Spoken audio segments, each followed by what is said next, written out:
Hi hello welcome back to our channel KL civil tech. So ఈ వీడియోలో moment distribution method యొక్క process అనేది మనం ఆల్రెడీ నేర్చుకున్నాం కాబట్టి ప్రాబ్లమ్స్ అనేది ఎలా చేద్దాము ఈ వీడియోలో చూద్దాము.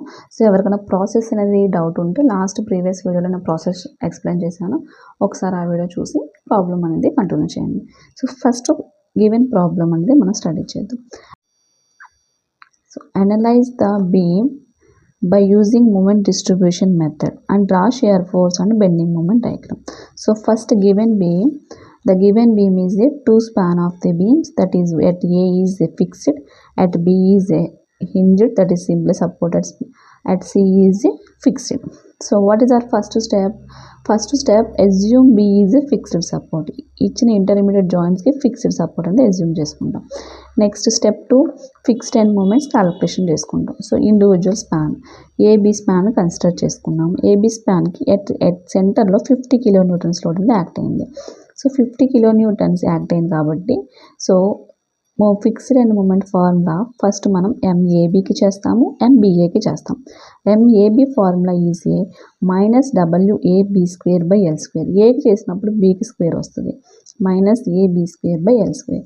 Here W means 50, A means 2, b means 3 square by l means 2 plus 3 5 square. So the final answer is MAB is a minus 36 kilonewton per kilonewton meter movement. Okay, kilonewton movement. So next MBA.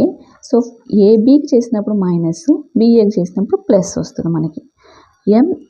బిఏకి చేస్తున్నాం కాబట్టి ఏకి square రావాలి, WA square B by L square, that is okay. Here W means 50, A means 2, so 2 square, B means 3 by L square means 5 square.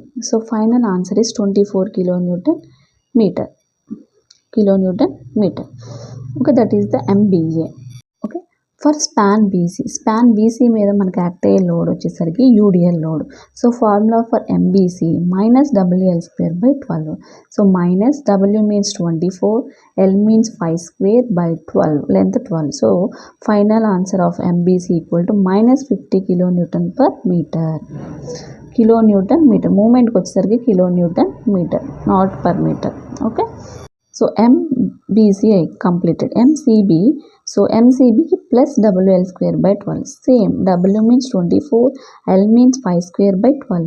So MCB equal to 50 kilonewton meter movement. Okay, so fixed and moments calculation చేసేసుకున్నాం. free and movement for span AB. So AB has a point load, so that is the formula of MAB equal to WAB by L. Here W means 50, A means 2, 3 means 3 by 5.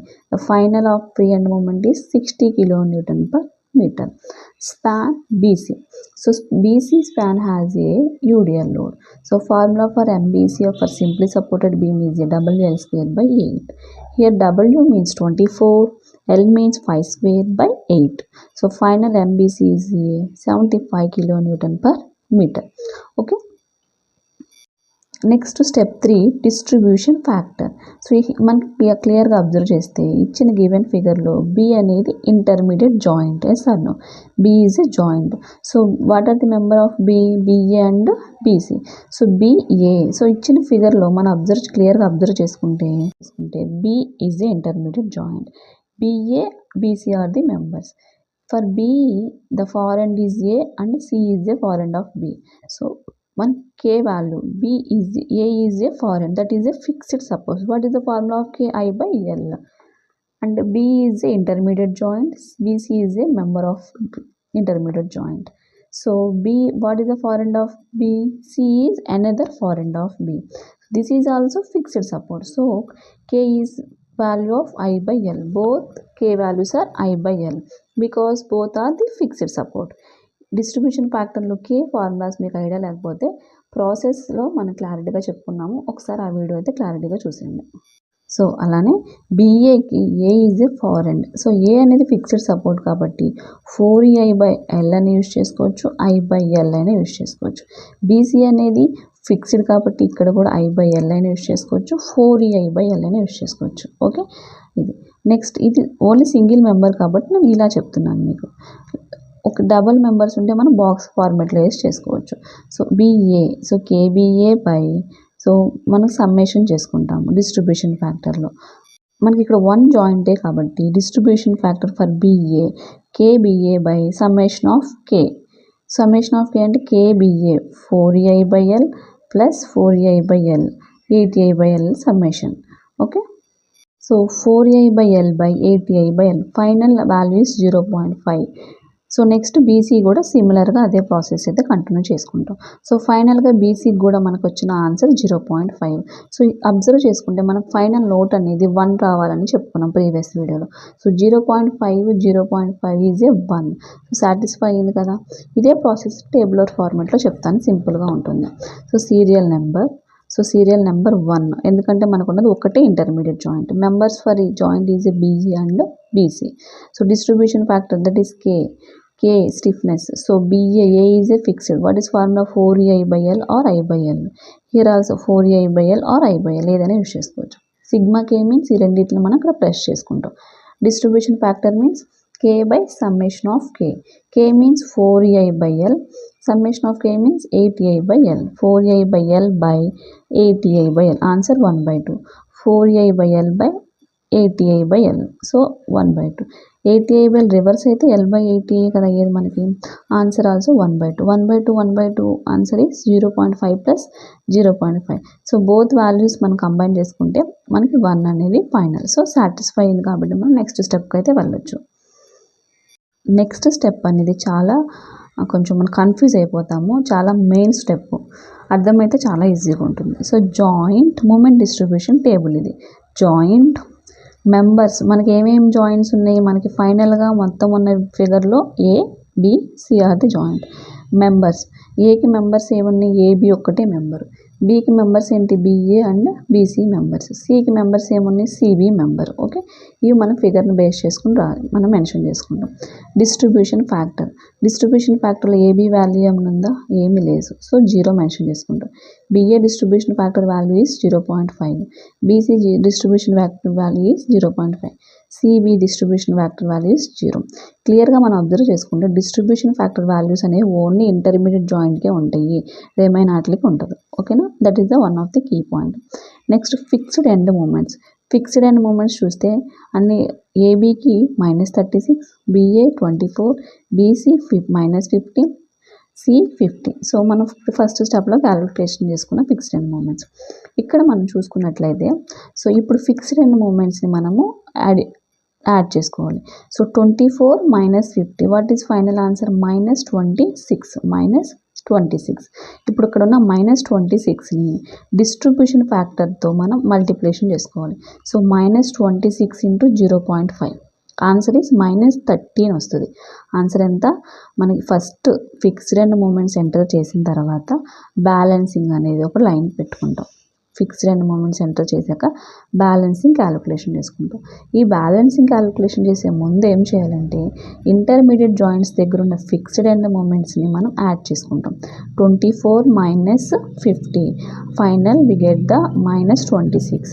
Now ఈ -26ని మనం distribution ఫ్యాక్టర్తో multiplication చేసుకుంటాం intermediate. ఓకేనా, so -26 × 0.5 -13. Answer ఏంటి, -13. But ఇక్కడ మన balancing దగ్గర మనకి మైనస్లో వస్తే ఆన్సర్ అనేది ప్లస్లో వేస్తాము, ప్లస్లో వస్తే మైనస్లో వేస్తాం. సో ఇక్కడ -13 వచ్చింది కాబట్టి మనం ఇక్కడ ఎంటర్ చేయాల్సిన value +13. Same here also -26 × 0.5. So -13 ఇక్కడ మెన్షన్ చేయాల్సింది మనం 13. సో అది 4th స్టెప్. నెక్స్ట్ 5th స్టెప్లో క్యారీ ఓవర్ ఫ్యాక్టర్ అంటే మనకి సో క్యారీ అవుతుంది, నెక్స్ట్ సపోర్ట్కి క్యారీ అవుతుంది. ఇప్పుడు బి అనేది ఏ అనేది ఫారెండ్ ఫర్ బీకి. So A far end A support ఉంది, ఫిక్స్డ్ ఉంది. సో ఫిక్స్డ్ ఉంది కాబట్టి సపోర్ట్ ఫిక్స్డ్ ఉంటే హాఫ్ క్యారీ అవుతుంది, అదే సపోర్ట్ హింజ్ ఉంటే 0 అనేది క్యారీ అవుతుంది. ఓకేనా, సో ఇక్కడ ఫిక్స్డ్ సపోర్ట్ ఉంది కాబట్టి ఈ బ్యాలెన్సింగ్లో ఉన్న పార్ట్లో హాఫ్ 13/2. సో క్యారీ ఓవర్ ఎంత, 6.5.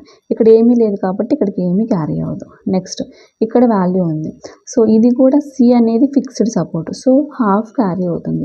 ఈ ఫిక్స్డ్ సపోర్ట్ అని మనకి ఎలా తెలిసింది, ఫిగర్ని బేస్ చేసుకుని మనకి ఫిగర్లో ఇచ్చే డయాగ్రామ్లో క్వశ్చన్లో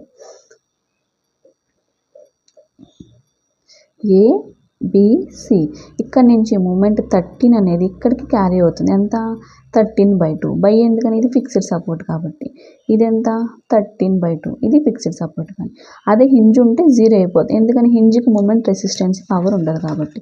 సో ఇక్కడ వాల్యూ ఏమీ లేదు కాబట్టి ఇక్కడికి ఏమీ క్యారీ అవ్వదు. క్యారీ ఓవర్ ఫ్యాక్టర్ తర్వాత ఫైనల్ మూమెంట్స్ అని మనం ఇవన్నీ క్యాలిక్యులేషన్ చేసుకుంటాం. ఫిక్స్డ్ అండ్ మూమెంట్స్ నుంచి బ్యాలెన్సింగ్ వరకు క్యాలిక్యులేషన్ చేసుకుంటాం.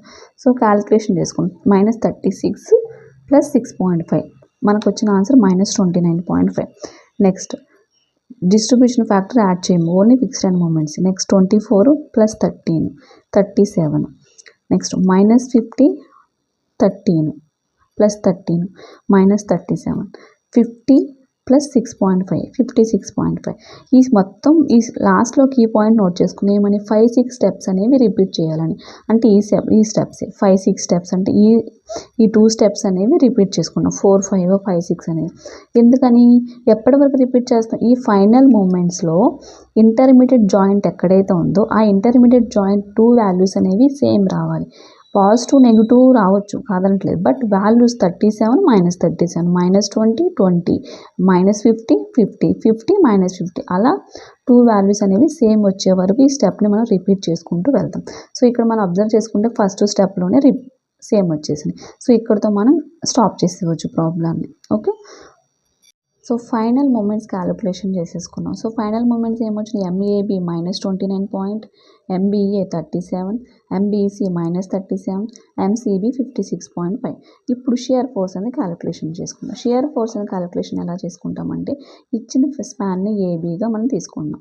So RA RB1. So AB span మీద యాక్ట్ అయ్యే లోడ్ని కన్సిడర్ చేసుకున్నాక ఇక్కడ మనం ఎలా కన్సిడర్ చేసుకుంటామంటే RA + RB = 50 kN. RA + RB = 50 kN.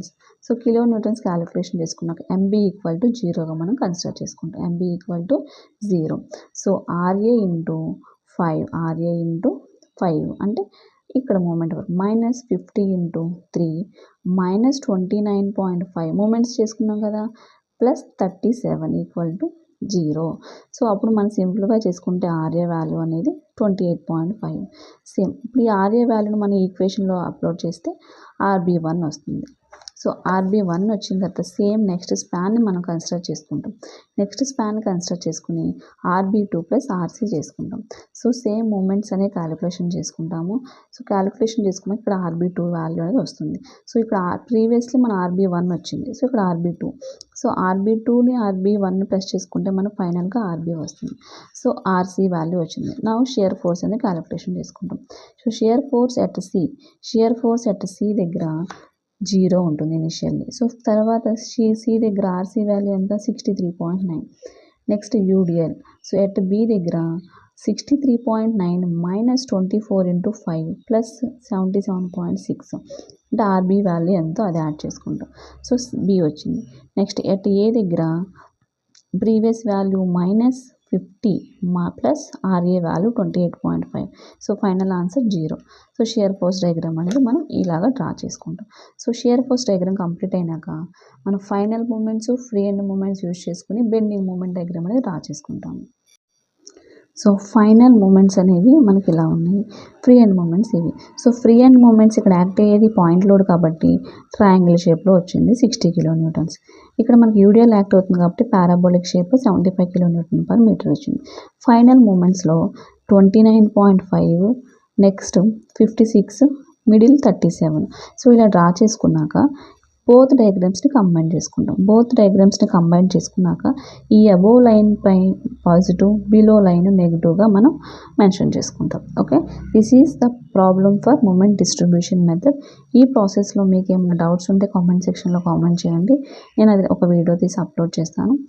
Okay, thank you for watching.